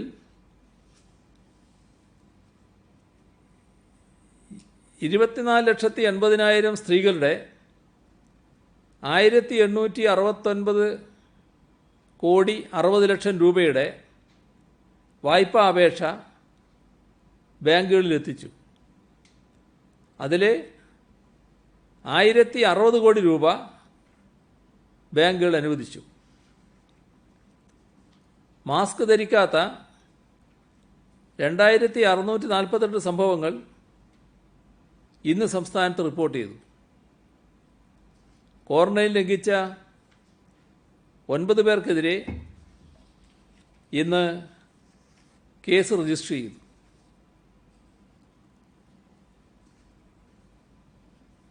വിവിധ വ്യക്തികളും സ്ഥാപനങ്ങളുമൊക്കെ സഹായിക്കാൻ തയ്യാറായിട്ടുണ്ട്. എറണാകുളം അങ്കമാലി അതിരൂപത 7,02,00,000 രൂപയുടെ കോവിഡ് പ്രതിരോധ പ്രവർത്തനങ്ങൾ നടത്തിയതായി ആർച്ച് ബിഷപ്പ് മാർ ആന്റണി കരിയിൽ അറിയിച്ചു. കേരളത്തിലെ മനഃശാസ്ത്ര വിദ്യാർത്ഥികൾ, പ്രമുഖ മനഃശാസ്ത്രജ്ഞർ, അധ്യാപകർ, പൂർവ്വ വിദ്യാർത്ഥികൾ എന്നിവരുടെ സംഘടനയായ സൈക്കോളജി സർക്കിൾ 140 PPE കിറ്റുകൾ കൈമാറി. ഏറാമല സർവീസ് സഹകരണ ബാങ്ക് ഓൺലൈൻ പഠന സൗകര്യമില്ലാത്ത പഞ്ചായത്തിലെ 23 വിദ്യാർത്ഥികൾക്ക് ടിവിയും DTH കണക്ഷനും നൽകി. ദുരിതാശ്വാസ നിധിയിലേക്ക് ബാങ്ക് 50 ലക്ഷം രൂപ നേരത്തെ കൈമാറിയിരുന്നു. ഓൺലൈൻ പഠന സൗകര്യം ലഭ്യമല്ലാത്ത കുട്ടികൾക്കായി സ്മാർട്ട് ഫോൺ നിർമ്മാതാക്കളായ വിവോ 140 ഫോണുകൾ കൈമാറുമെന്ന് അറിയിച്ചു. ദുരിതാശ്വാസ നിധിയിലേക്കുള്ള സഹായം ക്രഷർ ഓണേഴ്സ് അസോസിയേഷൻ പാലക്കാട് ജില്ലാ കമ്മിറ്റി 86 ലക്ഷം രൂപ, കോറിയൻ ക്രഷർ ഓണേഴ്സ് അസോസിയേഷൻ കൊല്ലം ജില്ലാ കമ്മിറ്റി 47,25,000 രൂപ, കേരള ഗവൺമെൻറ് കോൺട്രാക്ടേഴ്സ് ഫെഡറേഷൻ 25,50,000 രൂപ, Kerala state cooperative marketing federation 15 ലക്ഷം രൂപ, കണ്ണൂർ ചെമ്പേരി വിമൽജ്യോതി എഞ്ചിനീയറിംഗ് കോളേജ് പൂർവ്വ വിദ്യാർത്ഥി കൂട്ടായ്മ വിജസിയൻസ് 11,55,555 രൂപ, കാട്ടിൽ മേക്കത്തിൽ ക്ഷേത്രം ചവറ 10 ലക്ഷം രൂപ, വെള്ളറട ഗ്രാമപഞ്ചായത്ത് 10 ലക്ഷം, Alappuzha urban cooperative bank 6,33,866, Kollayil ഗ്രാമപഞ്ചായത്ത് 5 ലക്ഷം, മുഴക്കുന്ന് മൃദംഗ ശൈലേശ്വരി ക്ഷേത്രം 5 ലക്ഷം, Mukkam Selva bricks and metals ഉടമ അബ്ദുൾ റസാഖ് PK 5 ലക്ഷം, തിരുവനന്തപുരം കോർപ്പറേഷനിലെ മുൻ ഡെപ്യൂട്ടി മേയർ അഡ്വക്കേറ്റ് വഴുതക്കാട് നരേന്ദ്രൻ്റെ മകൻ അഡ്വക്കേറ്റ് നിഖിൽ നരേന്ദ്രൻ 4 ലക്ഷം രൂപ, സംസ്ഥാന ശിശുക്ഷേമ സമിതി 3 ലക്ഷം രൂപ, കിഴൂരം സർവീസ് സഹകരണ ബാങ്ക് ജീവനക്കാർ 2,58,810 രൂപ, കെൽട്രോൺ എംപ്ലോയീസ് സഹകരണ സംഘം 2,25,507 രൂപ, Venganoor cooperative rural development society 2 ലക്ഷം രൂപ, KSKT ആലപ്പുഴ ജില്ലാ കമ്മിറ്റി 2 ലക്ഷം രൂപ, Kerala bottled water manufacturers association 1 ലക്ഷം രൂപ. ഇത്രയാണ് ഇന്ന് വിവരങ്ങൾ കൈമാറാനുള്ളത്. CM വീടുകളിൽ ക്വാറന്റൈൻ സൗകര്യം ഇല്ലാത്തവർക്ക് മാത്രമാണ് സർക്കാർ ക്വാറന്റൈൻ ഒരുക്കുന്നത് പറയുന്നത്. പക്ഷേ വീടുകളിൽ സൗകര്യം ഇല്ലെന്ന് പറഞ്ഞ പലരെയും ഇന്ന് വീടുകളിലേക്ക് തന്നെ പോകണം അല്ലെങ്കിൽ മറ്റു സംവിധാനങ്ങൾ അന്വേഷിക്കണമെന്ന് ഉദ്യോഗസ്ഥർ പറഞ്ഞ പരാതികൾ വരുന്നുണ്ട്. മറ്റൊരു സംഭവം ഇതിലെ തിരുവനന്തപുരം മെഡിക്കൽ കോളേജ് ആശുപത്രിയിൽ 2 പേർ തൂങ്ങി മരിക്കുക. 2 കോവിഡ് വാർഡിലുള്ളവരാണ്, കോവിഡ് രോഗികളുമായിരുന്നു. ഒരാൾ നെഗറ്റീവ് ആയതാണെങ്കിൽ പോലും അവിടെ സുരക്ഷ ഒരുക്കുന്നില്ലെന്ന പരാതിയും അതിന് തെളിവ് ഇത്ര സംഭവം. ഇതിൽ നമ്മുടെ കേരളത്തിൽ ഹോം ക്വാറന്റൈൻ വളരെ വിജയകരമായി നാം നടപ്പാക്കിയതാണ്. നേരത്തെ 1.25 ലക്ഷം ആളുകൾ നമ്മുടെ ഹോം ക്വാറന്റൈനിലായിരുന്നു നേരത്തെയുള്ള ഘട്ടത്തിൽ. ആ ഘട്ടം നമ്മൾ വിജയകരമായി കടന്നതാണ്. അത് രാജ്യം തന്നെ ശ്രദ്ധിച്ചൊരു കാര്യമാണത്. അപ്പോൾ ഇക്കാര്യത്തിൽ വീട്ടിൽ സൗകര്യം ഉണ്ടെങ്കിൽ ആ പരിശോധനയ്ക്ക് ശേഷമാണ് സൗകര്യം ഉള്ളിടത്ത് നിങ്ങൾ പോകണമെന്ന് പറയുന്നത്. അങ്ങനെയാണെങ്കിൽ വീട്ടിൽ തന്നെ കഴിയണം. അതാണ് ഉദ്യോഗസ്ഥന്മാർ പറഞ്ഞിട്ടുണ്ടാവുക. ആ ഹോം ക്വാറന്റൈൻ സൗകര്യം അനുവദിക്കുകയാണ്. നമ്മുടെ ആരോഗ്യ പ്രവർത്തകർ അങ്ങേയറ്റം ശ്രദ്ധയോടെയാണ് രോഗികളെ പരിചരിച്ചുകൊണ്ടിരിക്കുന്നതെന്ന് നമുക്കെല്ലാവർക്കും അറിയാം. കാരണം അങ്ങനെയാണ് വലിയ പ്രായമുള്ളവരടക്കം രോഗാവസ്ഥയിൽ നിന്ന് രക്ഷപ്പെട്ടു വന്നത്. ആ രക്ഷപ്പെട്ടവർ ആരോഗ്യ പ്രവർത്തകരെ എത്ര കണ്ടാണ് അനുമോദിച്ചത് എന്നത് നമ്മളെല്ലാവരും കണ്ടതാണ്. നമ്മുടെ നാട്ടുകാർ മാത്രമല്ല, വിദേശികളായിട്ടുള്ളവർ പോലും ആ സ്നേഹസ്പർശം അനുഭവിച്ചവരാണ്. അപ്പോൾ അവർ ഈ ദിവസങ്ങളെല്ലാം വർക്ക് ചെയ്തുകൊണ്ടിരിക്കുകയാണ്. ഇപ്പോൾ ഉള്ളൊരു പ്രത്യേകത, ഇത്തരം ആളുകൾ സ്വാഭാവികമായും ക്വാറന്റൈനിൽ കഴിയേണ്ടി വരുന്നു. ആശുപത്രിയിലും ക്വാറന്റൈനിൽ കഴിയുന്ന അവസ്ഥയാണ്. അപ്പോൾ അതിൻ്റെ ഭാഗമായി ഒറ്റക്ക് കഴിയേണ്ടി വരുന്ന അവസ്ഥ വരുന്നുണ്ട്. രോഗികളുടെ കൂട്ടത്തിൽ അവർക്ക് ആവശ്യമായ കൗൺസിലിംഗ് നൽകാൻ ആരോഗ്യവകുപ്പ് ശ്രദ്ധിക്കുന്നുണ്ട്. നിർഭാഗ്യകരമായ 2 സംഭവമാണ് ഉണ്ടായത്. അതിൽ ഒരാൾ പൂർണ്ണ നെഗറ്റീവായിരുന്നു. നെഗറ്റീവായി പുറത്തു പോകാമെന്ന് അദ്ദേഹത്തിന് തന്നെ അറിയുകയും ചെയ്യുക. അത് അറിയാത്ത ഒരു കേസല്ല, പുറത്തു പോകാനുള്ള തയ്യാറെടുപ്പ് നടന്നുകൊണ്ടിരിക്കുകയാണ്. അതിനിടക്കാണ് അദ്ദേഹം ഇങ്ങനെ മരണമടയുന്ന സ്ഥിതിയുണ്ടായത്. അത് നിർഭാഗ്യകരമായ ഒരു കാര്യമായി. തുടർന്ന് മറ്റൊരാൾ ഈ തരത്തിൽ ഉണ്ടായി. ഇത് നമ്മുടെ ഒരു അശ്രദ്ധ കൊണ്ട് സംഭവിച്ചതാണ് എന്ന് പറയാൻ പറ്റില്ല. എന്നാൽ ഈ സംഭവത്തിൽ നിന്ന് ഇത്തരം കാര്യങ്ങൾ ആവർത്തിക്കാതിരിക്കാൻ എന്തൊക്കെ നാം ചെയ്യേണ്ടതുണ്ട്? ഈ കൗൺസിലിംഗ് കുറേ കൂടി ശക്തിപ്പെടുത്തേണ്ടതായിട്ട് വരും. ചില പ്രത്യേക നിലപാടുകൾ ചിലരുടെ ഭാഗത്തുണ്ടാവും. അത്തരം ആളുകളെ പ്രത്യേകമായി തിരിച്ചറിഞ്ഞുകൊണ്ട് പ്രത്യേകമായി തന്നെ ശ്രദ്ധിക്കുന്ന സംവിധാനം ഒരുക്കേണ്ടതായി വരും. ഇതാണ് നാം അതിൽ ചെയ്യാൻ ഉദ്ദേശിക്കുന്നത്. ICMR പുതിയ റിപ്പോർട്ട് അനുസരിച്ച് കൂടുതൽ പേർ കോവിഡ് ബാധിതരാകാനുള്ള സാധ്യതയുണ്ടെന്ന് പറയുന്നു. സംസ്ഥാനത്ത് ആദ്യം കോവിഡ് കേസുകൾ കുറഞ്ഞു നിന്നപ്പോൾ സംസ്ഥാനം ഏറെ ജാഗ്രത പുലർത്തി. ഇപ്പോൾ കോവിഡ് കേസുകൾ കൂടുകയാണ്. സംസ്ഥാനത്തിന്റെ കോവിഡ് പ്രതിരോധത്തിൽ പാളിച്ച പറ്റിയിട്ടുണ്ടോ? അത്തരത്തിലുള്ള വിമർശനങ്ങൾ ധാരാളം ഇപ്പോൾ വരുന്നു. സമരരംഗത്തേക്ക് യുവജന സംഘടനകൾ വരുന്നു. മെഡിക്കൽ കോളേജിൽ നഴ്സുമാർ സമരം ചെയ്യുന്നു. അപ്പൊ പ്രതിരോധം എവിടെയെങ്കിലും പാളിയതായി മുഖ്യമന്ത്രി അങ്ങനെ കരുതുന്നുണ്ടോ? ഇതിന് രണ്ട് വശമുണ്ട്. ഈ സർക്കാരിൻ്റെ പ്രതിരോധ നടപടികളിലോ അല്ലെങ്കിൽ സമൂഹം പൊതുവെ സ്വീകരിക്കുന്ന പ്രതിരോധ നടപടികളിലോ വലിയ കുറവുകളുണ്ടായിട്ടില്ല. അതുകൊണ്ടാണ് നമ്മുടെ സമ്പർക്ക വ്യാപനം വർദ്ധിക്കാതിരിക്കുന്നത്. അല്ലെങ്കിൽ സമ്പർക്ക വ്യാപനം വലിയ തോതിൽ വരേണ്ടതായിരുന്നു. അത് കാണിക്കുന്നത് നമ്മുടെ ജാഗ്രത നല്ല തോതിൽ വിജയിക്കുന്നുവെന്ന് തന്നെയാണ്. എന്നാൽ നിങ്ങൾ പറഞ്ഞ രണ്ടാമത്തെ വശവുമുണ്ട്. അത് സർക്കാരിൻ്റെ കുറവ് കൊണ്ട് സംഭവിക്കുന്നതല്ല. നമ്മുടെ നാട്ടിൽ ഇത്തരം ഒരു അവസ്ഥ നമ്മൾ നേരിടുന്നുവെന്ന് മനസ്സിലാക്കാത്ത നില ചിലർ സ്വീകരിക്കുന്നുണ്ട്. അതിൻ്റെ ഭാഗമായി ജാഗ്രത കുറവ് ചിലരിലുണ്ടാകുന്നുണ്ട്. ഈ ജാഗ്രത അങ്ങനെ തുടരേണ്ടതില്ല എന്ന് ചിന്തിക്കുന്ന ചിലരുണ്ടോയെന്നറിയില്ല. ഇത് വലിയ ആപത്താണ്. നമുക്ക് അവരെയും കൂടി ബോധ്യപ്പെടുത്താനാവണം. അവരെയും കൂടി പൊതുധാരയുടെ ഭാഗമാക്കാനാവണം. കാരണം നമ്മുടെ സമൂഹത്തിൻ്റെ രക്ഷ ഈ പൊതുവായ സമ്പർക്ക വിലക്കിലൂടെയാണ് ഉണ്ടാകുന്നത്. അതിനാണ് നമ്മളിപ്പോൾ സ്വീകരിക്കുന്ന മാസ്ക് ധരിക്കലായാലും നമ്മുടെ ഹാൻഡ് സാനിറ്റൈസർ ഉപയോഗിച്ചിട്ടുള്ള ബ്രേക്ക് ദ ചെയിൻ സോപ്പ് ഇട്ട് കഴുകലായാലും എല്ലാ കാര്യങ്ങളും നമ്മൾ സംഘടിപ്പിക്കുന്നത് അതിൻ്റെ ഭാഗമായി. ശാരീരിക അകലം പാലിക്കൽ, ഇതൊക്കെ ഇതിൻ്റെ ഭാഗമാണ്. ഇത് നമുക്ക് പെട്ടെന്ന് അവസാനിപ്പിക്കാൻ കഴിയുമെന്ന് ചിന്തിക്കാൻ പാടില്ല. ഇപ്പോൾ വിദഗ്ധരെല്ലാം പറയുന്നത് ഈ രോഗം പെട്ടെന്ന് അങ്ങ് അവസാനിപ്പിക്കാൻ നമുക്ക് കഴിയുമെന്നല്ല, നമ്മുടെ കൂടെ തന്നെ ഈ വൈറസ് ഉണ്ടാകുമെന്നാണ് പറയുന്നത്. അപ്പോൾ ഇതിനോടൊപ്പം നമുക്ക് ജീവിക്കേണ്ട ഒരു സാഹചര്യമാണുള്ളത്. അപ്പോൾ അതിനനുസരിച്ചുള്ള പുതിയ ശീലങ്ങൾ നമ്മൾ സ്വീകരിക്കേണ്ടതായിട്ടുണ്ട്. പണ്ടേ നമ്മൾ ശീലിച്ച ചില ശീലങ്ങളുണ്ട്. അതിൻ്റെ ചില ഭാഗങ്ങളാണ് നിങ്ങളിവിടെ ചൂണ്ടിക്കാണിച്ചത്. അത് ചിലത് ഇവിടെ നടക്കുന്നു എന്നുള്ളത് ശരിയാണ്. പക്ഷേ പുതിയ ശീലങ്ങളിലേക്ക് നമുക്ക് മാറേണ്ടി വരും. മാറണം. എങ്കിൽ മാത്രമേ ഈ ആരോഗ്യകരമായൊരു സമൂഹത്തെ നമുക്ക് നിലനിർത്താനാവും. ഇപ്പോൾ കൈവിട്ടു പോയിട്ടില്ല. എന്നാൽ നല്ല ജാഗ്രതയോടെ തന്നെ അതിന് നാം ശ്രദ്ധിക്കേണ്ടതായിട്ടുണ്ട്. പ്രവാസികൾക്ക് വേണ്ടി 2.5 ലക്ഷത്തോളം ബെഡ് നമ്മൾ കണ്ടെത്തിയതായും 1,63,000 ബെഡ് സജ്ജീകരിച്ചതായി CM തന്നെ വ്യക്തമാക്കിയിരുന്നു. ആ ബെഡുകൾ എവിടെയെന്ന ചോദ്യം പ്രതിപക്ഷം ഉന്നയിക്കുന്നുണ്ട്. നമ്മൾ ഈ തീരുമാനത്തിൽ നിന്ന് ഹോം ക്വാറന്റൈൻ മതി എന്ന തീരുമാനത്തിലേക്ക് നമ്മൾ എത്തിപ്പെടുന്നത് ഈ കടുത്ത സാമ്പത്തിക പ്രതിസന്ധിക്കിടയിൽ കൂടുതൽ സാമ്പത്തിക ബാധ്യത ഉണ്ടാകും എന്ന് കണക്കാക്കിക്കൊണ്ട് എന്തുകൊണ്ടാണ് ഒരു പിന്മാറ്റം? ഒന്നുമല്ല, ഇതല്ല ആദ്യഘട്ടം മുതലേ നമ്മൾ സ്വീകരിക്കുന്ന നിലപാടാണ്. നമ്മൾ ക്വാറന്റൈൻ തുടങ്ങിയ ഘട്ടത്തിൽ തന്നെ ഹോം ക്വാറന്റൈനാണ് നമ്മൾ ശ്രദ്ധിച്ചത്. ആ ഹോം ക്വാറന്റൈൻ വിജയകരമായി നമുക്ക് നടപ്പാക്കാൻ കഴിഞ്ഞിട്ടുണ്ട്. അത് ഇന്ത്യ ഗവൺമെൻറ്റിനും ബോധ്യമുള്ള കാര്യമാണ്. അതാണ് ഇന്ത്യ ഗവൺമെൻറ് മുന്നിലും നമ്മൾ പറഞ്ഞത്.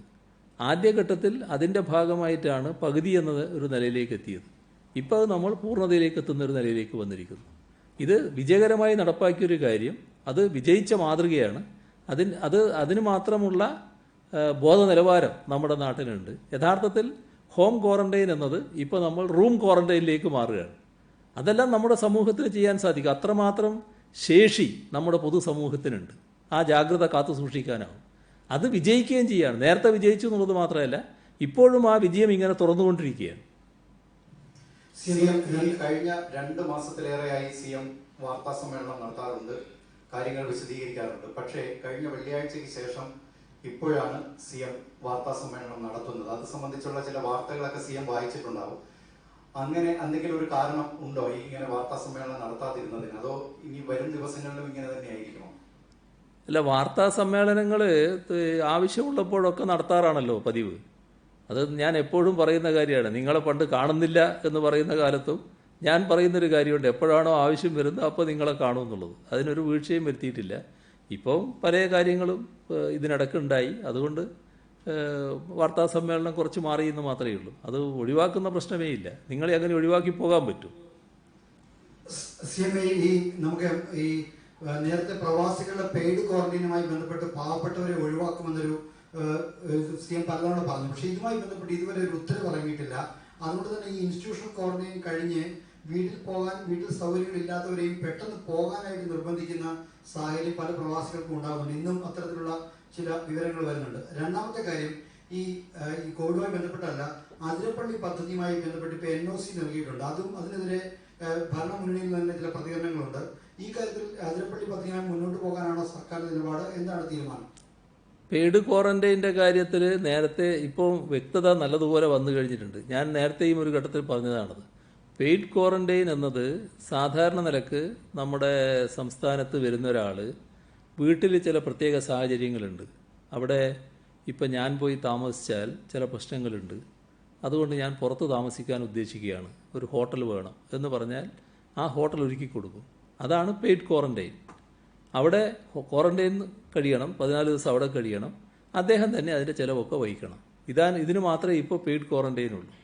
എല്ലാത്തതൊക്കെ സാധാരണ നിലക്ക് വീട്ടിൽ കഴിയാൻ പറ്റാത്തവർ അതിൻ്റെ പ്രത്യേക സാഹചര്യം ഉണ്ടെങ്കിൽ സർക്കാർ ഒരുക്കുന്ന ക്വാറന്റൈൻ സൗകര്യത്തിൽ കഴിയുക. ഇതാണ് ഇപ്പോൾ ഉദ്ദേശിക്കുന്നത്. മറ്റേ ഇതിൻ്റെ അതിരപ്പള്ളിയെ പറ്റി പറഞ്ഞത്, അതിരപ്പള്ളി എന്നത് നേരത്തെ തന്നെ സർക്കാർ നടപ്പാക്കാൻ ഉദ്ദേശിച്ചൊരു പരിപാടിയാണ്. പക്ഷേ വലിയ തോതിലുള്ള എതിർപ്പ് ഉയർന്നു വന്ന സാഹചര്യത്തിൽ ഇപ്പോഴവിടെ നിൽക്കട്ടെ, നടപ്പാക്കേണ്ടതില്ല എന്ന ഒരു നിലപാടെടുത്തതാണ്. അത് അവിടെ തന്നെയാണ് ഇപ്പോഴും സർക്കാർ നിൽക്കുന്നത്. പക്ഷേ NOC പോകാനുള്ള തീരുമാനം CM അനുവാദം കൊടുത്തിരിക്കുന്നു. അപ്പൊ അത് CPI പറയുന്നത് അവർ അറിഞ്ഞിട്ടില്ലെന്നല്ല പറയുന്നത്. ആരും അറിയേണ്ട കാര്യമില്ല, ബന്ധപ്പെട്ട വകുപ്പ് അറിയേണ്ടതേ ഉള്ളൂ. ബന്ധപ്പെട്ട വകുപ്പിൻ്റെ മന്ത്രി അത് വ്യക്തമാക്കിയിട്ടുണ്ട് എന്താണെന്നുള്ളത്. അതിനെപ്പറ്റി വേറെ പ്രശ്നങ്ങളില്ല. സ്വകാര്യ ആശുപത്രികളിൽ കോവിഡ് ചികിത്സയ്ക്ക് സൗകര്യം കൊടുത്തിട്ടുണ്ടെന്ന് പറയുന്നത് ഇപ്പോൾ ഒരു ടെസ്റ്റിന് തന്നെ 3000-ൽ പരം രൂപ വരുന്നതാണ്. ആശുപത്രി ഫീസും അതുപോലെ തന്നെ. അപ്പോൾ ഇതിനൊരു ഏകീകൃത രൂപം അല്ലെങ്കിൽ ഇത്ര ഫീസ് ഈടാക്കാവൂ എന്ന് നിശ്ചയിച്ചിട്ടുണ്ടോ സർക്കാർ, അല്ലെങ്കിൽ അങ്ങനെ നിശ്ചയിക്കുമോ? ഇപ്പോൾ കേരളത്തിൽ ഇപ്പോൾ കോവിഡ് രോഗത്തിൻ്റെ ഭാഗമായി ആരും സ്വകാര്യ ആശുപത്രികളെ ആശ്രയിക്കുന്ന നില വന്നിട്ടില്ല. എന്നാൽ ഇപ്പോൾ സർക്കാർ കാണുന്നത് ഏതെങ്കിലും പ്രത്യേക ആളുകൾക്ക് സ്വകാര്യ ആശുപത്രികളിൽ പോകേണ്ടതുണ്ടെങ്കിൽ അതിനുള്ള സൗകര്യവും കൂടി ലഭ്യമാകണമെന്നാണ്. അത് സ്വകാര്യ ആശുപത്രികളുമായും ചർച്ച ചെയ്തിട്ടുണ്ട്. അവരതിൻ്റെ സൗകര്യങ്ങൾ ഒരുക്കുന്നുണ്ട്. അങ്ങനെ വരുമ്പോൾ ചില സ്വകാര്യ ആശുപത്രികൾ കോവിഡ് ചികിത്സക്കുള്ള സൗകര്യങ്ങളുള്ള കേന്ദ്രങ്ങളായി മാറും. അതോടൊപ്പം തന്നെ നമുക്ക് ഫീസ് ഏകീകരിക്കുന്ന കാര്യവും തീരുമാനിക്കാവുന്നതാണ്.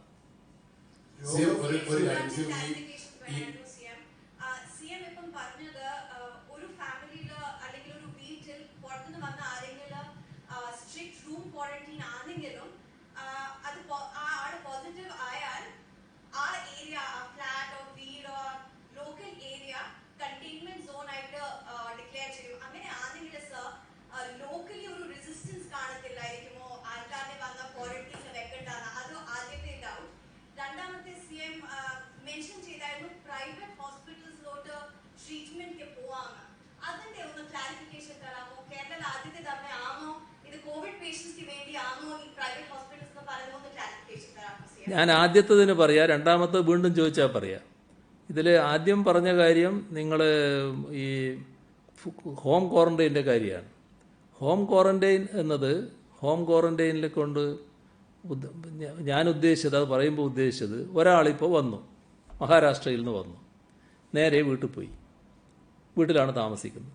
രണ്ടാമത്തെ ദിവസം അദ്ദേഹം പോസിറ്റീവായി.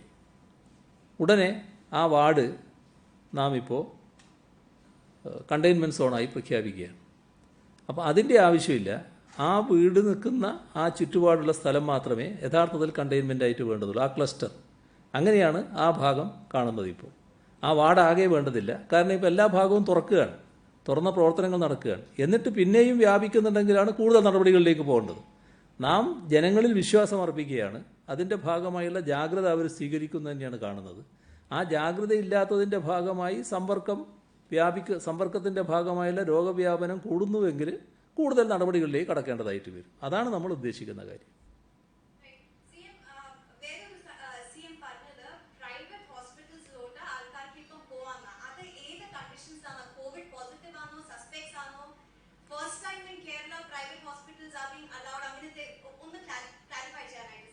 പ്രൈവറ്റ് ഹോസ്പിറ്റൽ ഇപ്പോൾ ഒരു രോഗത്തിന് സ്ഥിരമായിട്ട് ചികിത്സിച്ചുകൊണ്ടിരിക്കുന്ന ഒരാളാണെന്ന് വിചാരിക്കുക. അദ്ദേഹത്തിന് ഒരു പ്രത്യേക രോഗമാണ്. അദ്ദേഹത്തിൻ്റെ രോഗം അറിയാവുന്ന ഡോക്ടർമാർ, അദ്ദേഹത്തിന് അറിയാവുന്ന ആശുപത്രി സ്ഥിരമായിട്ട് അവിടെയാണ്, ഒരു പ്രത്യേക ആശുപത്രിയാണ്. അദ്ദേഹത്തിന് കോവിഡ് ബാധിച്ചാലും അദ്ദേഹത്തിന് താല്പര്യം എന്താ? ആ ആശുപത്രിയിൽ പോകാനായിരിക്കും. അത്തരം ആളുകൾക്ക് ആ ആശുപത്രിയിൽ പോകാൻ ഇതിൻ്റെ ഭാഗമായിട്ട് സൗകര്യം ലഭിക്കും. ഒന്ന്. മറ്റൊന്ന്, നമ്മുടെ നാട്ടിൽ നാം കാണേണ്ടത്, ഇപ്പം നാം നിയന്ത്രണ വിധേയമായിട്ടാണ് നിൽക്കുന്നതെങ്കിലും ഒരു ഘട്ടം കഴിയുമ്പോൾ രോഗം വ്യാപിക്കുകയാണെങ്കിൽ കൂടുതൽ ആശുപത്രി സൗകര്യങ്ങൾ വേണ്ടി വരും. അപ്പോൾ പ്രൈവറ്റ് ആശുപത്രികൾ അതുകൂടിയാണ് നമ്മുടെ ആരോഗ്യ മേഖലയുടെ മെച്ചം. കേരളത്തിൻ്റെ ആരോഗ്യ മേഖല എന്ന് പറയുന്നത് അവർ കൂടി ഉൾക്കൊള്ളുന്നതാണ്. അവർ കൂടി ചേർന്നാൽ മാത്രമേ കേരളത്തിൻ്റെ പൂർണ്ണ ആരോഗ്യ മേഖലയാവൂ. അപ്പോൾ അവിടെയും ഈ സൗകര്യങ്ങൾ വേണം. അപ്പോൾ നേരത്തെ തന്നെ ഈ ആശുപത്രികൾ ഏതൊക്കെ എന്ന് കണ്ടെത്തുകയാണ്. ആ ആശുപത്രികൾ ഇന്നതൊക്കെയായിരിക്കും. കോവിഡ് സെൻ്ററുകളായിട്ട് അത് മാറുകയാണ്. അതിലേക്ക് ഇപ്പോൾ ആളുകൾ പോക്ക് തുടങ്ങിയിട്ടില്ല, എന്നാൽ അതിനുള്ള ഒരുക്കങ്ങൾ ആരംഭിക്കുകയാണ്. അപ്പോൾ ആ കാര്യത്തിൽ ചികിത്സ ലഭ്യമാകുന്ന അവസ്ഥ പ്രൈവറ്റ് ആശുപത്രികളിൽ കൂടി ഉണ്ടാകും. ഇതാണ് കാണുന്നത്.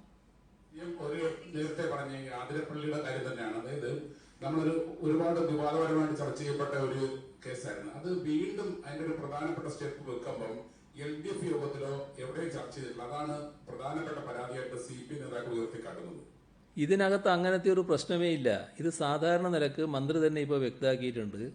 അത് ഈ ആതിരപ്പള്ളിയുമായിട്ട് ബന്ധപ്പെട്ടിട്ടുള്ള ഒരു സാധാരണ നടപടിക്രമം മാത്രമാണ്, അല്ലാതെ പദ്ധതിയായിട്ട് ആരംഭിക്കുകയല്ല. പദ്ധതി തുടങ്ങണമെങ്കിൽ ബന്ധപ്പെട്ട് എല്ലാവരുമായും ചർച്ച ചെയ്തുകൊണ്ട് മാത്രമേ ആരംഭിക്കൂ എന്ന് ആ വകുപ്പിൻ്റെ മന്ത്രി തന്നെ ഇതിനകം വ്യക്തമാക്കിയിട്ടുണ്ട്. അവിടെ തീരേണ്ടതാണ് ആ കാര്യം. മറ്റതിനപ്പുറം ഇപ്പോൾ ഒരു ഉദ്ദേശവും അതിനില്ല. ആന്റിബോഡി ടെസ്റ്റുകൾ നമുക്ക് 3-4 ദിവസമായി തുടങ്ങിയിട്ട് അതൊരു കൺഫർമേറ്ററി ടെസ്റ്റ് അല്ല, ഒരു ഇൻഡിക്കേറ്റഡ് ടെസ്റ്റ് ആണ്. പക്ഷെ നമ്മളതിന്റെ ഒരു ട്രെൻഡ് എങ്ങനെയാണെന്നുള്ളൊരു ധാരണ ആയിട്ടുണ്ടോ? ഒരു 3-4 ദിവസം നമ്മൾ 10,000-ഓളം ടെസ്റ്റ് നടത്തിയിട്ടുണ്ടെന്നാണ് അറിയുന്നത്. ആന്റിബോഡി ടെസ്റ്റിൻ്റെ ഭാഗമായിട്ട് ഇപ്പോൾ നമ്മൾ ആരംഭിച്ചിട്ടുണ്ട്. പക്ഷേ നമ്മുടെ ടെസ്റ്റുകളുടെ മൊത്തം ഫലമെടുത്താൽ നമുക്ക് വലിയ ആശങ്കക്കുള്ള അടിസ്ഥാനമൊന്നുമില്ല. അതാണ് മൊത്തത്തിലുള്ള കാര്യം. സീനിയർ ആരാധനാലയങ്ങൾ തുറക്കുന്നതുമായി ബന്ധപ്പെട്ട് വലിയ രീതിയിലുള്ള വിവാദങ്ങൾ ചില രാഷ്ട്രീയ പാർട്ടികൾ ഉണ്ടാകുന്നുണ്ട്. തിടുക്കപ്പെട്ട് തീരുമാനമെടുത്തു എന്നാണ് ബിജെപിയുടെ സംസ്ഥാന അധ്യക്ഷനും കേന്ദ്രമന്ത്രി വി മുരളീധരൻ അടക്കമുള്ളവരും പറയുന്നത്. ഈ ശബരിമലയുടെ കാര്യത്തിൽ ഇന്നിപ്പോൾ തീരുമാനം മാറ്റേണ്ടി വന്നിട്ടുണ്ട്. ഇപ്പോൾ ഭക്തരെ പ്രവേശിപ്പിക്കേണ്ടതില്ല എന്ന് സർക്കാർ തന്നെ തീരുമാനമെടുത്തു. എങ്ങനെയാണ് ഈ രാഷ്ട്രീയ നീക്കത്തെ കാണുന്നത്? എന്ത് പറയാനാ ഞാൻ? എന്നെങ്ങനെ പറയാതിരിക്കും? ഇതാണ് എൻ്റെ ഒരവസ്ഥ. ഈ കേന്ദ്രമന്ത്രി ഇത്തരം ഒരു പ്രസ്താവന നടത്തുമ്പോൾ നേരത്തെ നടത്തിയ പ്രസ്താവനകൾ നിങ്ങൾ ഓർത്താൽ മതി എന്തായിരുന്നു. ഈ കേരളത്തിൽ നടന്നിട്ടുള്ള പ്രസ്താവനകൾ ഓർത്താൽ മതി. അന്ന് ഞാനതിന് മറുപടി പറയാൻ പോയില്ല. നിങ്ങളാരും ചോദിച്ചില്ല, ഞാൻ മറുപടിയും പറഞ്ഞില്ല. അത് എന്തുകൊണ്ട് ആരാധനാലയം തുറക്കുന്നില്ല എന്നായിരുന്നു. ഇവിടെ മദ്യഷാപ്പ് തുറക്കാം, അവിടെ കൊറോണ വരില്ല, ആരാധനാലയത്തിലേക്ക് കൊറോണ വരൂ എന്നാണോ ഗവൺമെൻറ് കാണുന്നത് എന്നും ചോദിക്കുകയുണ്ടായി. ഞങ്ങൾ എന്തിനെയാണ് ആശ്രയിച്ച് നിൽക്കുന്നത്? കേന്ദ്ര ഗവൺമെൻറ് പൊതുവായ എന്ത് മാനദണ്ഡം സ്വീകരിക്കുന്നു എന്നതിനെയാണ്. ഇപ്പോൾ കേന്ദ്ര ഗവൺമെൻറ് മെയ് 30 ഒരു ഉത്തരവ് പുറപ്പെടുവിച്ചു. ആ ഉത്തരവിൽ അവർ പറഞ്ഞു, the following activities will be allowed with effect from 8th June 2020. അതിൽ ആദ്യമായിട്ട് തന്നെ പറഞ്ഞു, ഒന്നാമതായിട്ട് പറഞ്ഞു religious places of worship for public. ഇത് ആദ്യത്തെ ഭാഗത്തായിട്ട് തന്നെ പറഞ്ഞു 8ാം തീയതി മുതൽ ആരംഭിക്കുമെന്ന് പറഞ്ഞു. അതിനുശേഷം ministry of health and family welfare June 4ാം തീയതി ഇതുമായി ബന്ധപ്പെട്ട വളരെ വിശദമായ ഒരു ഗൈഡ് ലൈൻസ് ഇറക്കി. അതിനകത്ത് അത് മുഴുവൻ വായിക്കാൻ പറ്റില്ല കേട്ടോ, ഒരുപാടുണ്ട്. അതിപ്പോൾ വായിച്ചാൽ ഒരുപാട് സമയം എടുക്കും. അതിൽ എത്ര ദൂരം പാലിക്കണം, എത്ര ദൂരം പാലിച്ച് നിൽക്കണം, Individuals must maintain a minimum distance of 6 feet in public places as far as feasible. Face covers, masks to be mandatory. ഇങ്ങനെ പോവുകയാണ്. അങ്ങനെയൊരു 7 എണ്ണം ആദ്യം പറഞ്ഞു. പിന്നെ അതിനുശേഷം all religious places shall also ensure എന്ന് പറഞ്ഞുകൊണ്ട് ഒരു 26 കാര്യങ്ങൾ. ആ 26ൻ്റെ അവസാനം വന്നപ്പോൾ 5 എണ്ണം പിന്നെ അതിൻ്റെ ഉപവകുപ്പുകളായിട്ടും പറയാം. ഇത്രയും വിശദമായ ഒരു ഉത്തരവാണ് കേന്ദ്ര ഗവൺമെൻറ് ഭാഗത്തുണ്ടായത്. അതിൻ്റെ ഭാഗമായി ഇവിടെ തുറന്നു എന്നുള്ളത് ശരിയാണ്. എന്നാൽ നിങ്ങൾ തന്നെ ഓർക്കുക, ഒന്ന് മനസ്സിൽ കണ്ടു നോക്ക്, ഒന്ന് സങ്കല്പിച്ച് നോക്ക്. സംസ്ഥാന ഗവൺമെൻറ് ഈ കേരളത്തിൻ്റെ സാഹചര്യമൊക്കെ പരിഗണിച്ച് കേന്ദ്രം ഇങ്ങനെ പറഞ്ഞിട്ടുണ്ടെങ്കിലും ഞങ്ങൾ ഇപ്പോൾ ആരാധനാലയങ്ങൾ തുറക്കേണ്ടതില്ല എന്ന് തീരുമാനിച്ചിരുന്നുവെങ്കിൽ ഇവരെല്ലാം അതാണ് പ്രതീക്ഷിച്ചതാണ് തോന്നുന്നത്. അതിനുവേണ്ടി കാത്തത് എന്തായിരുന്നു എന്നാണ് തോന്നുന്നത്. അങ്ങനെയായിരുന്നുവെങ്കിൽ എന്തായിരിക്കും സ്ഥിതി? എന്തായിരുന്നു പറയുക? ഈ പറഞ്ഞവർ തന്നെ നേരെ പ്ലേറ്റ് തിരിച്ചു വെക്കുമായിരുന്നില്ലേ? ഭക്തരുടെ വികാരം ഉൾക്കൊള്ളാത്ത ഒരു ഗവൺമെൻറ്റാണ് ഇവിടെ ഉള്ളതെന്നല്ലേ പറയുക. ഞങ്ങളിതിൽ സ്വീകരിച്ച നില എന്താ? തുടക്കം മുതൽ ഇതുമായി ബന്ധപ്പെട്ട എല്ലാ പ്രശ്നങ്ങളും വിശ്വാസി സമൂഹവുമായി ചർച്ച ചെയ്തുകൊണ്ട് തീരുമാനിക്കുകയാണ് ചെയ്തത്. അത് നേരത്തെ ചില പ്രശ്നങ്ങൾ വന്നപ്പോൾ അവരുമായി ചർച്ച ചെയ്തിരുന്നു. ഇപ്പോൾ എല്ലാവരുമായും ചർച്ച ചെയ്തു. നമ്മുടെ സംസ്ഥാനത്തുള്ള ഹിന്ദു വിഭാഗങ്ങളെ, മുസ്ലിം വിഭാഗങ്ങളെ, ക്രൈസ്തവ വിഭാഗങ്ങളെ, അതിൻ്റെ എല്ലാം പ്രധാനികളെ തന്നെ വിളിച്ച് ചർച്ച ചെയ്തു. അവർ പൊതുവെ തീരുമാനിച്ചത് ഈ മാനദണ്ഡങ്ങൾ പാലിച്ചുകൊണ്ട് തുറക്കാമെന്നാണ്. അങ്ങനെ ഒരു അഭിപ്രായം കൂടി വന്നപ്പോൾ സർക്കാർ അതിനെതിരെ നിന്നില്ല എന്ന് മാത്രം. അങ്ങനെയാണ് തുറക്കുന്ന നില സർക്കാർ സ്വീകരിച്ചത്. അതിൽ സർക്കാരിന് പ്രത്യേക പിടിവാശിയില്ല. എന്നാൽ തുറക്കേണ്ടതില്ല ഇപ്പോൾ എന്ന് തീരുമാനിച്ചവർ ഏറ്റവും നല്ല തീരുമാനമാണ് എടുത്തത്. അതിന് ഞങ്ങൾക്ക് യാതൊരു അപ്രിയവും ഇല്ല. ഇന്നത്തെ കാലത്ത് സ്വീകരിക്കാൻ പറ്റുന്ന ഏറ്റവും നല്ല തീരുമാനമാണത്. അവരെ ഈ ഘട്ടത്തിൽ വേണമെങ്കിൽ അനുമോദിക്കുക തന്നെ ചെയ്യുക. നമ്മുടെ നാടിൻ്റെ ഭാവി കണ്ടുകൊണ്ട് ഇപ്പോൾ ഒരു ആരാധനാലയം തുറന്ന് അവിടെ ആളുകൾ വന്ന് എന്തെങ്കിലും പ്രശ്നമുണ്ടായാൽ ആ കരുതലോടെ തുറക്കേണ്ടതില്ല എന്ന് തീരുമാനിച്ചവരെ എല്ലാം അനുമോദിക്കുകയാണ്. അതിലൊരു വിഷമവും സർക്കാരിനെ സംബന്ധിച്ചിടത്തോളം ഇല്ല. പക്ഷെ സർക്കാർ ചെയ്തത് ഇതാണ്, അത് മനസ്സിലാക്കണമെന്ന് മാത്രം. പക്ഷേ ഇപ്പോഴത്തെ ഈ എതിർപ്പിന് പഴയ ശബരിമല സമരത്തിന്റെ ഒരു സ്വഭാവം ഉണ്ടെന്നുള്ള വിമർശനവുമുണ്ട്. ഞാനതിലേക്കൊക്കെ പോകണ്ടെന്ന് വിചാരിച്ചാണ് ഞാൻ നിൽക്കുന്നത്. അതുകൊണ്ടാണ് ഇതിന് ചില തരത്തിലുള്ള പ്രത്യേക ഏകോപനങ്ങൾ നമ്മുടെ ചില ഘട്ടങ്ങളിൽ ഉണ്ടാകാറുണ്ട്. ആ ഏകോപനം ഇതിൽ കാണാൻ കഴിയുന്നുണ്ട്. സിഎം, ഈ രോഗികളുടെ എണ്ണം കൂടി വരുന്ന സാഹചര്യത്തിൽ രോഗലക്ഷണങ്ങൾ ഇല്ലാത്തവരിലും ടെസ്റ്റുകളുടെ എണ്ണം കൂട്ടാനുള്ള ഉദ്ദേശമുണ്ടോ? ഒന്നാമത്. 2, ഇപ്പോൾ ഏറ്റവും കൂടുതൽ രോഗവ്യാപനമുള്ള പാലക്കാട്, മലപ്പുറം, കണ്ണൂർ ജില്ല, കാസർഗോഡ് ജില്ലകൾക്ക് വേണ്ടിയിട്ട് എന്തെങ്കിലും പ്രത്യേക ഒരു ഇന്റർവെൻഷൻ പ്രോഗ്രാം എന്തെങ്കിലും ഗവൺമെന്റ് ഉദ്ദേശിക്കുന്നുണ്ടോ? 2 കാര്യങ്ങളിലുമുണ്ട്. അതായത് രോഗലക്ഷണങ്ങളില്ലാത്തവരെ അടക്കം പരിശോധിക്കുന്ന സംവിധാനം നേരത്തെ തുടങ്ങിയിട്ടുണ്ട്. അതാണ് ഞാൻ പറഞ്ഞത്. ആ പരിശോധനയുടെ ഭാഗമായിട്ട് രോഗികളായിട്ടുള്ളവരെ അധികം കണ്ടെത്തിയിട്ടില്ല. വളരെ അപൂർവം ചില കേസുകൾ മാത്രമേ ഉണ്ടായിട്ടുള്ളൂ. അതാണ് അതിൻ്റെ ഒരു പ്രത്യേകത. പിന്നെ രോഗവ്യാപനം ശക്തമായ സ്ഥലങ്ങളിൽ പ്രത്യേകമായ രീതിയിൽ തന്നെ ഇടപെടാനുള്ള നടപടികൾ സർക്കാർ സ്വീകരിക്കുന്നുണ്ട്. അപ്പോൾ നമ്മൾ സമയം കഴിഞ്ഞു പോയി. മതി, ഇനി ഇന്ന് മതി.